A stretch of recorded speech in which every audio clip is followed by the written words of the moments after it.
Welcome to the Salinas Vineyard Friday night Sermon of the Week by Pastor Dave Dove. But tonight I just want to reflect on the mystery that we stand before, the mystery of God sending His Son to the earth in the fullness of time, Scripture says.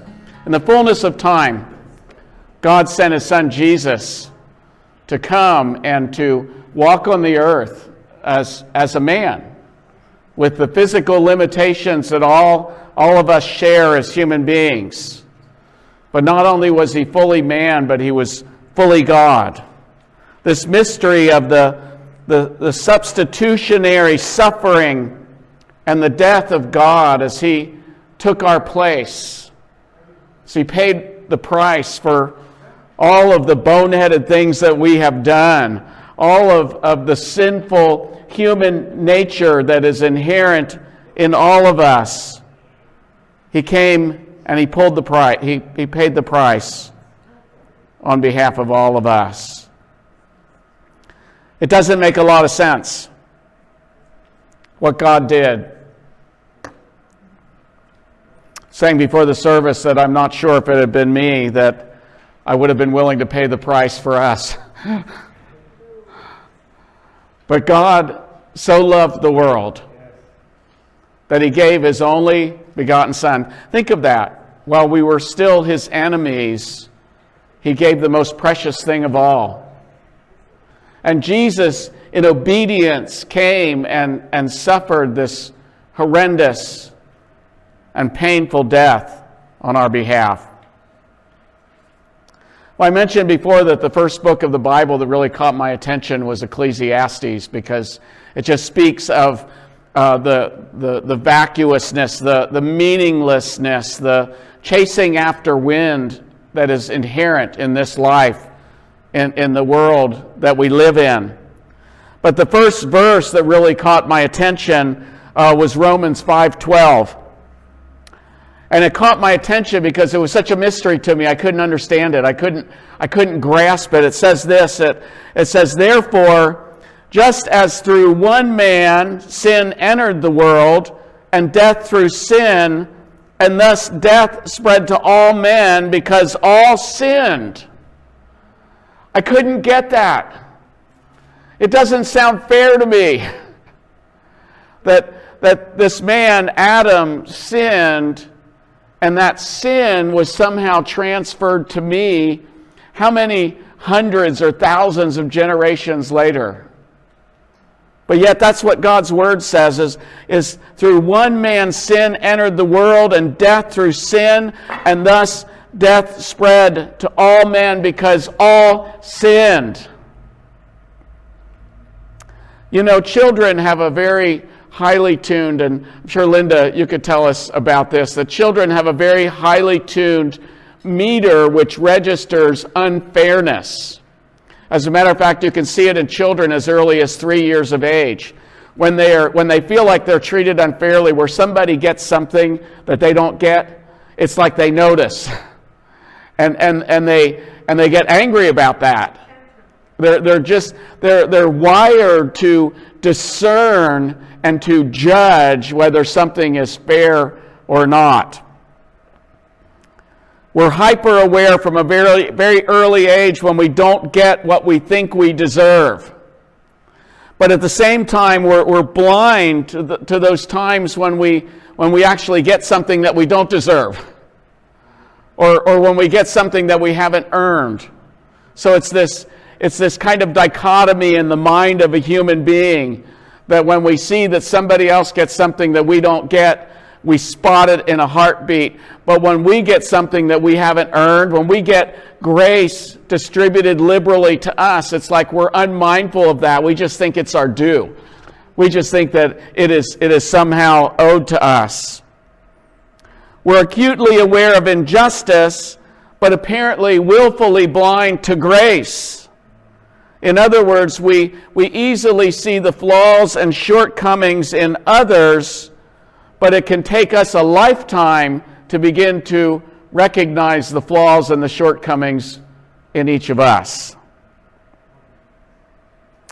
It seems like often we are more susceptible to what I consider false guilt or shame that is caused by the actions of others, things that are done to us. We're very aware of that, and we can walk around with a sense of condemnation, a sense of shame or false guilt, feeling as if we did something wrong when it wasn't us at all. It was things that were perpetrated upon us. But we struggle with the conviction that comes as a result of our actual failings and our shortcomings. The problem is that all human beings have a sin problem. All human beings have a sin problem. We are born with it. From the time of Cain and Abel, human beings have struggled and failed to deal adequately with this essential flaw in our nature. You know, at the turn of the 20th century, there was cause for great optimism. The Industrial Revolution was transforming the lives of human beings all across the planet. Darwin and other Enlightenment thinkers were freeing us from this infantile dependence on a supernatural God. Medical science was advancing. Prosperity was growing, especially here in the West. On a documentary on PBS, they were talking about the dawn of the 20th century, and they said this, that the dawn of the 20th century was steeped in hope and optimism. It was a new age of enlightenment, the extension of education, the emergence of mass communication and new mobility. All would revolutionize and enrich modern life. Alexander Bryansky, born in Russia in 1882, he remembered celebrating New Year's Day in Odessa in the year 1900. He said there were fireworks, there was drinking, there were crowds on the streets. Nobody stayed home. We had huge hopes. But few could have imagined the magnitude of the changes and the tragedies that were about to overtake them.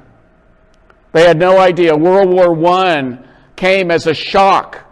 They thought it was going to be one of these little kind of 19th century excursions. You know, we'd have a few battles and everybody would go home and celebrate the heroes of this war. But instead, it engulfed the entire planet. 40 million people died in World War I. It was a shock to the psyche of humanity. They called it the war to end all wars, and they thought, well, surely that was an aberration, and they set up this organization, this global organization, the League of Nations, and they said, never again will we ever go through what we suffered in World War II. And they were successful until World War. You know what I'm saying.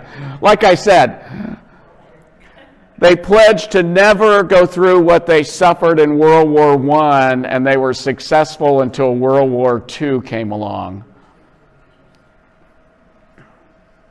The Great Depression hit before that. World War II, 70 to 85 million people estimated killed in that conflict. We had concentration camps, war crimes, the Holocaust, the rape of Nanking, the firebombing of Dresden, nuclear bombs. After the war in Stalin's Russia, it's estimated that 60 million Russians died as a result of his despotic leadership of that great country. 40,000 people every week were being murdered or starved to death during Stalin's reign of terror. Mao sought to unify China to bring peace and prosperity to that nation. Instead, 60 million Chinese died as a result of the Maoist revolution in China. We had the Korean War, the Vietnam War, Pol Pot, and the killing fields. We had AIDS. We had pandemics. We thought that our medical science had advanced to the point where we had mastered all of these physical ailments, and one day we would even conquer death itself. We would learn how to live forever. And instead, we were confronted by things like the pandemic that we have just come through, that we don't know how to deal with these things. We don't have the equipment. We realize that we are limited, finite beings. The problem was there was a new century, but it was the same old human beings. Human nature hadn't changed. We had just gotten more sophisticated in how we kill one another. We got better at it. After World War II, sociologists and psychologists, they began to wrestle with this problem of the existence of evil in the world. They were mystified when they really began to understand what happened in Germany in the concentration camps. And they started bringing people to trial. They were astounded by what they called the banality of evil, that everybody came into the courtroom and they all had the same story. We just did what we were told to do. And this was kind of a psychic awakening for humanity to realize that normal human beings could be capable of such atrocities. We thought those things were reserved for the most evil people in the world, the Hitlers and the Stalins and the Maos. But in fact, it caught up normal people like you and me. And we like to think that if we had been there, we would have chosen differently. But the reality is that those people that committed those atrocities are just like you and me. They're no different. The question that they asked was, how is it that seemingly normal people could be capable of committing such horrendous acts as were seen in the concentration camps in Nazi Germany? There were a couple of experiments that were done in the early 60s which really highlighted this. And it really came out of the war trials, the criminal war trials that came out of World War II. And this experiment was conducted at Yale University by a man by the name of Stanley Milgram in 1963. And they were trying to understand someone like an Adolf Eichmann, who said in his defense, and he was one of the Nazis that committed the most severe atrocities on other human beings. He said in his defense that he, along with others, were just following orders given to him by senior leaders of the Nazi forces who had higher authority than him. Milgram was interested in finding if German soldiers were actually obedient to their superiors or whether they were in fact a different kind of human being. So he conducted this experiment. He recruited 40 men, and he paid them $4.50 to participate in the experiment. Is it, it might be this one. No. It's this one.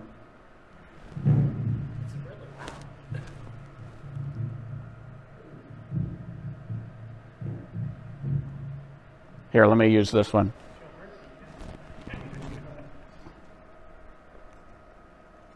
How about this? How about this one? How's that? Can you find the signal? There we go. So he recruited 40 men to participate in this experiment, and this was the setup. These men that participated in the experiment, they were told that they were doing a learning experiment with men that were seated on the other side of this glass wall. And they were sitting in front of a control panel, and they were told that whenever these men on the other side got an answer wrong, they were going to give them an electric shock. And they had this device set up, and it was set up to for a button for a slight shock, for a moderate shock, 150 to 350 volts, or a severe shock, 350 to 450 volts. And so they were instructed by the experimenter, whenever the person on the other side got an answer wrong, they were supposed to give them a little shock, and then they gave them more strong shocks and more powerful shocks along the way. Now, what they didn't know was the person on the other side wasn't getting shocked at all, but he was an actor. He was a Confederate in the experiment, and he acted as if he was really being hurt by these electrical shocks. So what happened was, as the experiment progressed, the levels of shock were increased. The learner on the other side began to plead for release and even complained about severe heart conditions.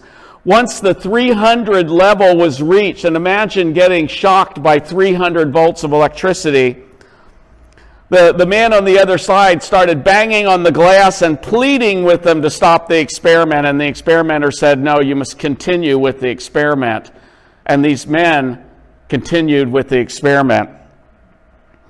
Past the 300 volt level, the learner became silent and refused to give more answers. The experiment then asked the participants playing the role of the teacher to consider silence as an incorrect answer and to continue giving them heavier and heavier doses of electricity. The conscience of most of the teachers would not allow them to give further shocks, and they asked the experimenter if they should continue to deliver shocks of higher intensity, and the experimenter gave them the same response: "Please continue. The experiment requires that you continue. You have no other choice. You must go on." When the experiment ended, it was found that 65% of the participants delivered the highest levels of shock, while the remaining 35% stopped at the 300 volt level. It was also found that most participants became agitated and angry with the experimenter, yet they continued to follow the orders given to them by delivering the high intensity shocks. Conclusion to the experiment was, ordinary people tend to follow instructions that are given to them by higher authorities, even if they conflict with their values, opinions, and choices. You see, when you think about what happened in Nazi Germany, what we have to understand is that it is the possibility for that is in each one of us. Later, at Renee's alma mater at Stanford University in 1971, a man by the name of Philip Zimbardo did a classic study called the prison experiment. And what he did, he recruited, times change. He actually paid them $15 a day to participate in this experiment. By the way, if you ever go to college, don't ever volunteer to participate in any sociology or psychology experiments. It will not end well.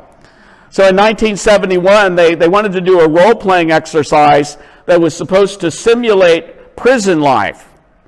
And half of the students were playing guards in this scenario, and half of them were playing prisoners. And they wanted to see, what Zimbardo wanted to get at was, were guards in prisons really like sadistic people? Were they just violent people?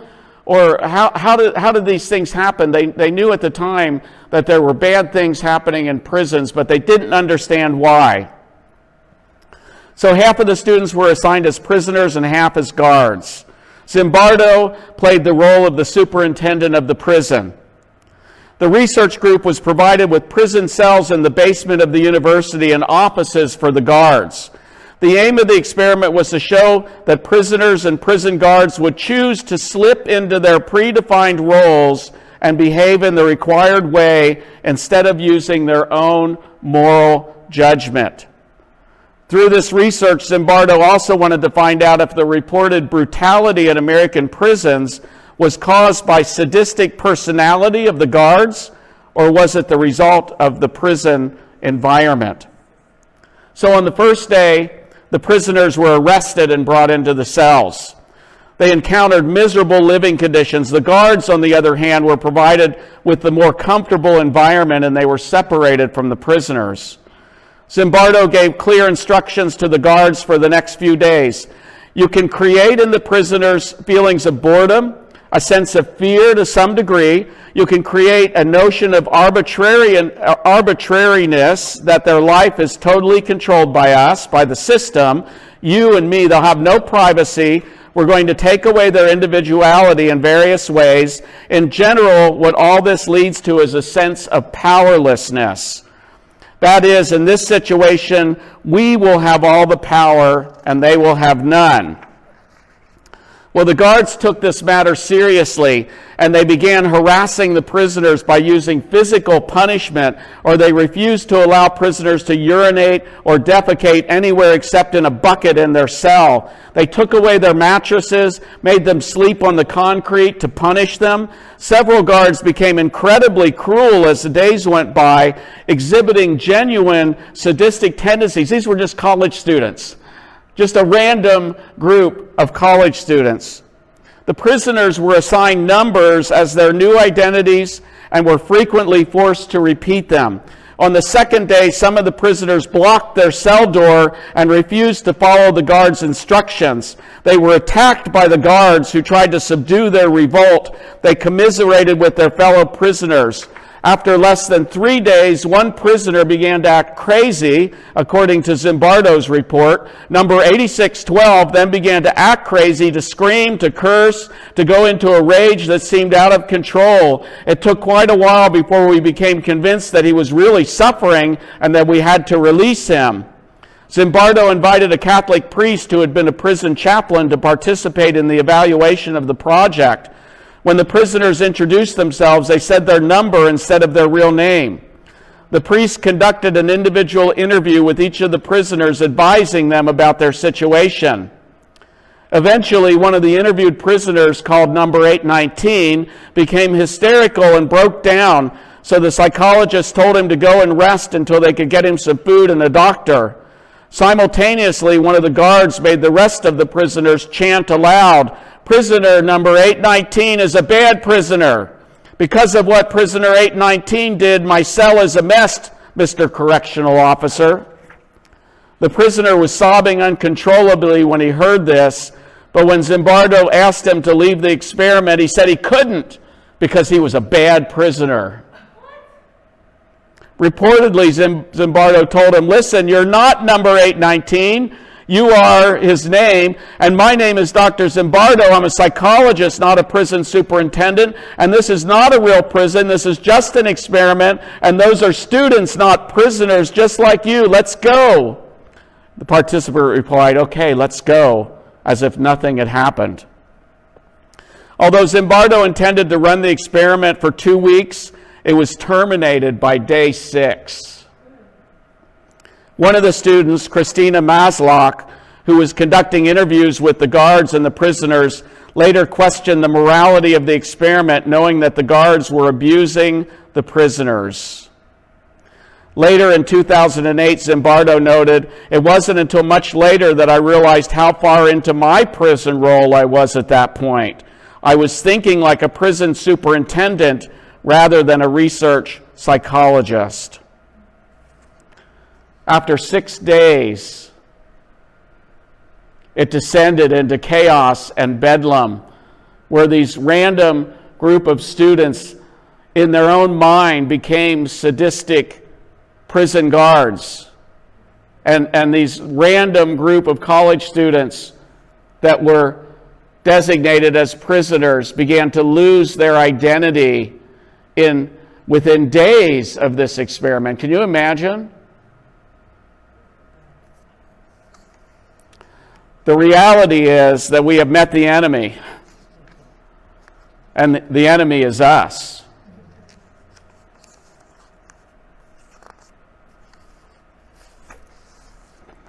Let me get rid of all this.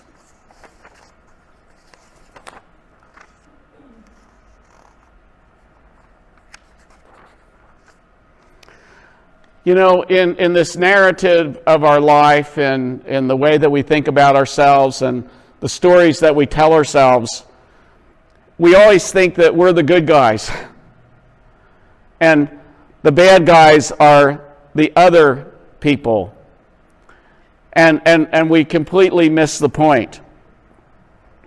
I remember reading a book, I believe it was in high school, it may have even been later. It was called The Red Badge of Courage. Anybody ever read The Red Badge of Courage? Horrifying book to me. It was a book about a young man who goes off to war in the Civil War. And there's one scene where the deserters who have fled the fighting are huddled against the bank of the river. They're terrified to return to the battle. They're cowards. They're deserters. They're shunned by the other people in the army. And there were literally hundreds of them huddling by the river, just hoping that they would be rescued. And I read that and I thought, oh dear God, there's me. This young man, Henry, the protagonist in the book, in his first battle, he finds himself running from the violence in spite of himself. He was shocked by what he experienced. And the rest of the book is Henry trying to redeem himself and recover his courage and his manhood. And I've often wondered, I've never been in the military, I've never been in battle, but I always carry that question in my soul. Would I move forward or would I retreat? Would I be a hero or would I be a villain? You know, this is the thing. We're hearing about war crimes in Ukraine perpetrated by these young Russian military people, the young Russian army soldiers. I believe that there are war crimes in every war. I think it is inherent in human nature to cross moral boundaries, especially in times of great fear, great levels of violence. I think now these war crimes are being seen by everybody. We know that they happened during World War II. We have stories of enemy soldiers surrendering and being executed. Civilians, what we did in Dresden, we firebombed an entire city and created this firestorm that incinerated tens of thousands of civilians. This is the nature of war, and it's the nature of human nature. It is within all of us. I believe that as soon as we identify the enemy as anything outside of ourselves, we're on the wrong path, and we lose the ability to now become the kind of person that God always designed us to be. And it's common. Until we can fully identify with Romans 3:23, I believe that we cannot receive the free gift of Romans 3:24. So Romans 3:23, it's very common. Most of us learn this right after John 3:16. For all have sinned and fall short of the glory of God. For all have sinned and fall short of the glory of God. We don't want to stop there, but we need to acknowledge the truth of that.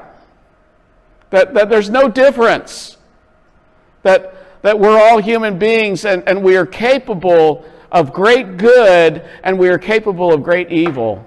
It is inherent in the nature of humanity. I've spent enough time working in prisons and working with men and women who are incarcerated for many, many years, and I've come to this conclusion that whatever they did, and I don't care how heinous it is, how wicked what they did was, that I would be fully capable of doing the same thing, given the same set of circumstances, the same upbringing, the same tragedy of their childhood, the same community where that kind of behavior is acceptable and expected.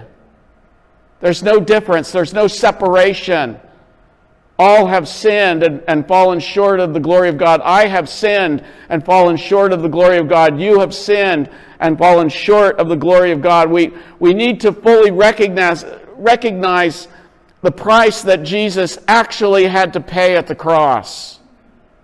That it wasn't for other people's sins, that he died and he suffered horrendously for my sins. I need to get that in order to fully grasp what it is that Jesus did on my behalf. I think in this world, and we're 2,000 years from the reality of the cross. And it's easy to kind of have this picture of it in our minds. I credit Mel Gibson with the movie The Passion, because it showed the horrific nature of what really took place on the cross. Chris Martinez was just telling me the other day, he's had surgery on his wrist, and it's painful, and he's in recovery. And it just came to him the other day. He said, "Oh my gosh, could you imagine having nails driven through your wrists?" I mean, it was real to him because of what he had experienced with the surgery that he had. For all have sinned and fall short of the glory of God. And it goes on to 3:24, and we need to get this too, that being justified freely by his grace through the redemption that is in Christ Jesus. So this is the thing. We don't stop at 3:23. We move on to 3:24. This justified, this because of what Jesus did at the cross, now it is just as if I have never sinned. That's amazing news, but you got to get that you needed to be justified. We need to understand that we have need of a Savior. It's not just an add-on. It's not just something that God did because he's a good guy. It's like, no, we were desperate. We were lost in our sins. That sin nature that was born when Adam and Eve fell in the garden, it's been transmitted and from Cain and on to the next generation and on to the generations to come until it comes to me, until it comes to you. That same sin nature, everybody is born into that sin nature. Everybody is in need of being justified by what Jesus did at the cross, and we must get this. I think we cheapen the sacrifice that Jesus made if we don't recognize inherently in each one of us the wickedness that we were born in, and whether it is a sin that we have committed or it's just potentially in the heart of a man, potentially in my heart. I will never fully appreciate what God did on my behalf and what Jesus did on that Friday 2,000 years ago. I love the story of The Lion, the Witch, and the Wardrobe, and there's a middle child in this story. There's 4 children. There's 2 boys and 2 girls, and one of the middle children is Edmund, and Edmund never catches a break. You know, is the firstborn Peter is the fair-haired boy, and he's the natural leader, and Edmund's always kind of lagging behind. And how many middle children are there in here? Yeah, come on. I know exactly what Edmund was going through, and through natural pride, resentment of his siblings, and Peter especially, and greed, which is inherent in the heart of every human being, is what I want when I want it. And I want what I want, and I want it now. And Edmund was just like that. And it leads him to ally himself with this wicked witch, which represents Satan in The Lion, the Witch, and the Wardrobe. And he begins to eat the witch's candy. And that is synonymous. That is an allegory of the things that this world has to offer. You know, the devil has some pretty good stuff to offer us. And it's like candy. And the thing about this Turkish delight candy was that he couldn't get enough of it. It's like he would eat it until he was literally sick, but he would always want more. And that is the nature of this world. It's this downward spiral of addiction. It's never enough, never enough, never enough, where you're getting sicker and sicker and sicker, but nevertheless you can't say no to the witch's candy. And Edmund finds himself in this predicament. And as a matter of fact, he ends up betraying his brother and his sisters so that he could get more of this Turkish delight candy. And in committing this heinous act, he becomes the lawful prey of the witch and is destined to be put to death, to be executed. The traitor must die to pay for his sins. It's only when Aslan, the Christ figure in this story, the great lion, invokes what he calls the deep magic, and he allows himself to now die in the place of Edmund. Edmund goes free. Aslan has to die. A life for a life. There has to be a price paid for this. What the witch didn't understand, and what Satan didn't understand, was that God had set up a deeper magic that was operating, that if one who knew no sin took the place of the guilty, that death would in fact be defeated. It's a mystery. It's the great mystery. It's like, how is this possible? And you can develop these theological castles in the sky to understand how this happened, but it's really a mystery. The fact that through one man, the first Adam, sin and death entered the world, and through the second Adam, through Jesus Christ, now death is defeated and sin is beaten, and now we have the forgiveness for those things that we have done. And those things, and now we are given a new nature, and our old nature is put to death, and now we move on into life and abundant life. It's a mystery how this happens, but I think Paul speaks to it in 1 Corinthians chapter 2, verses 7 and 8. He said, "But we speak the wisdom of God in a mystery," the wisdom of God in a mystery.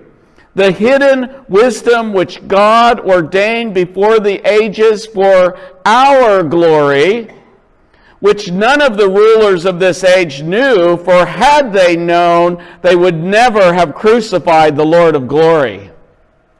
If the devil had any idea that there was a resurrection coming on the other side of the cross, he never would have conspired to put Jesus to death. As a matter of fact, he thought he was being victorious, and in fact, he was being defeated at the same time. It's amazing. God's so smart. He's so smart. And he made a provision. He made a way. It's like, I don't know if you've ever been here, but when you're facing something that seems impossible, and you just look at it and you think there's just no way that this is possible, but God shows us a way through. And that's exactly what he did at the cross. It was no accident. It was, in some sense, God already had it planned out before Adam and Eve fell in the garden. He knows the beginning from the end. In some way that we can't understand, he stands outside of the flow of time as we know it, and he sees the beginning of things, and he sees the end of things, and he sees everything in between. And in the fullness of time, he said, "This is my plan. It's always been my plan. Sit back. Here's some popcorn. Watch what's going to happen next." And all the hosts of heaven must have been spellbound watching this drama unfold. It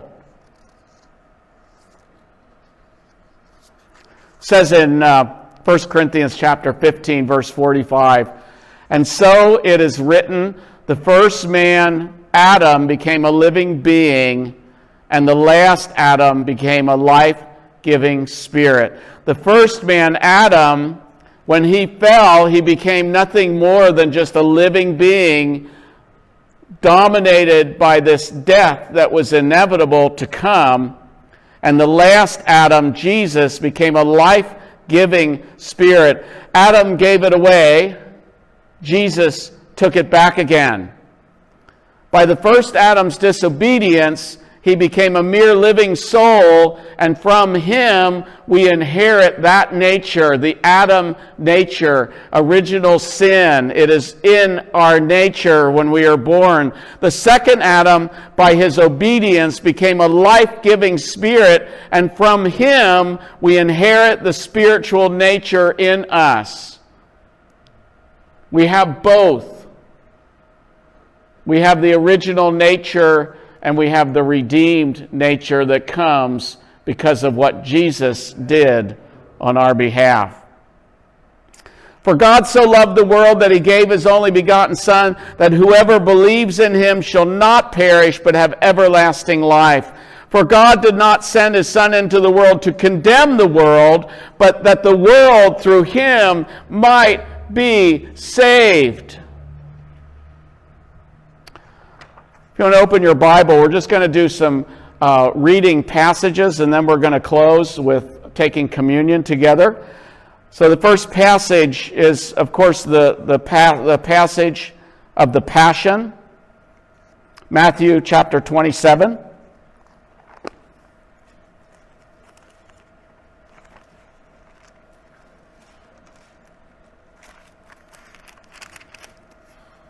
Starting in verse 32.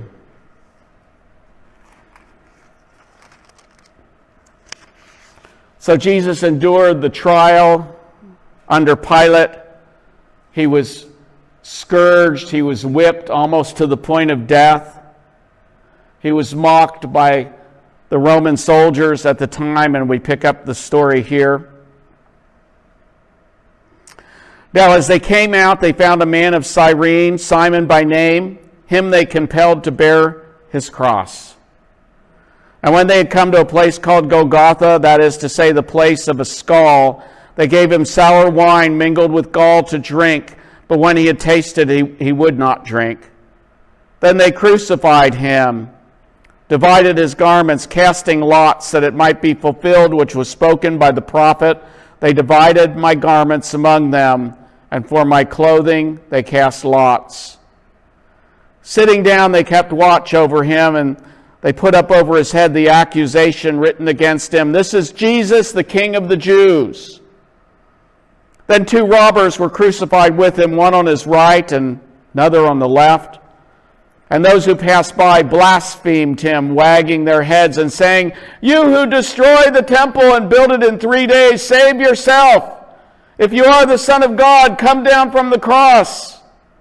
Likewise, the chief priests also, mocking with the scribes and elders, said, "He saved others, himself he cannot save. If he is the King of Israel, let him now come down from the cross, and we will believe him. He trusted in God. Let him deliver him now that he will have him. He said, 'I am the Son of God.'" Even the robbers who were crucified with him reviled him with the same thing. Now from the 6th hour until the 9th hour, there was darkness over all the land.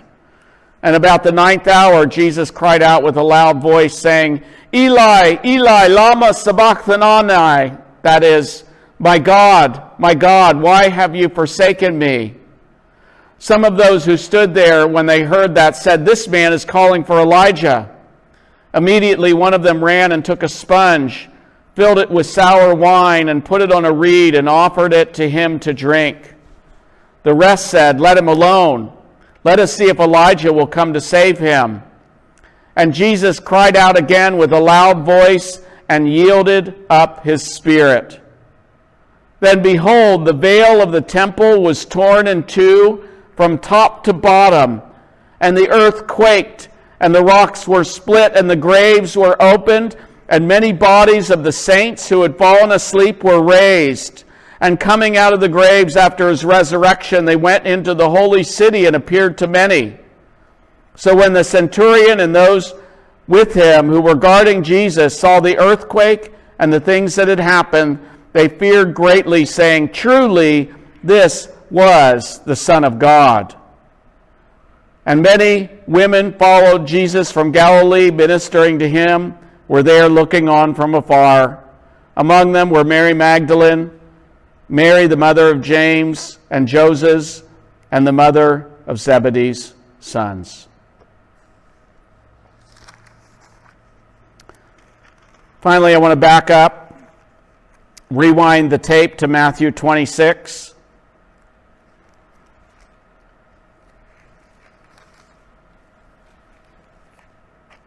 Starting in verse 26.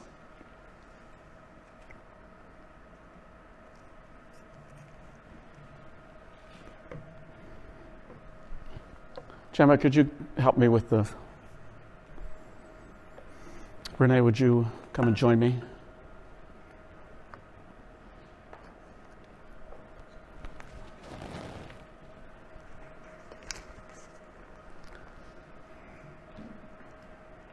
Would you grab a piece of the bread? Just grab the bread first. As they were eating, of course, this is the Last Supper. This was the night before Jesus was betrayed. As they were eating, Jesus took bread and blessed it and broke it and gave it to his disciples and said, "Take, eat. This is my body." Then he took the cup and gave thanks and gave it to them, saying, "Drink from it, all of you, for this is my blood of the new covenant, which is shed for many for the remission of sins. But I say to you, I will not drink of this fruit of the vine from now on until that day when I drink it new with you in my Father's kingdom." And when they had sung a hymn, they went out to the Mount of Olives. Could somebody turn the music back on? I don't know. Or do you want to just come up and play? That would be good. I want to invite you to come to the table and take a generous portion of the bread, take the cup, and hold on to it until everybody's been served, and then we'll take it all together. So would you come?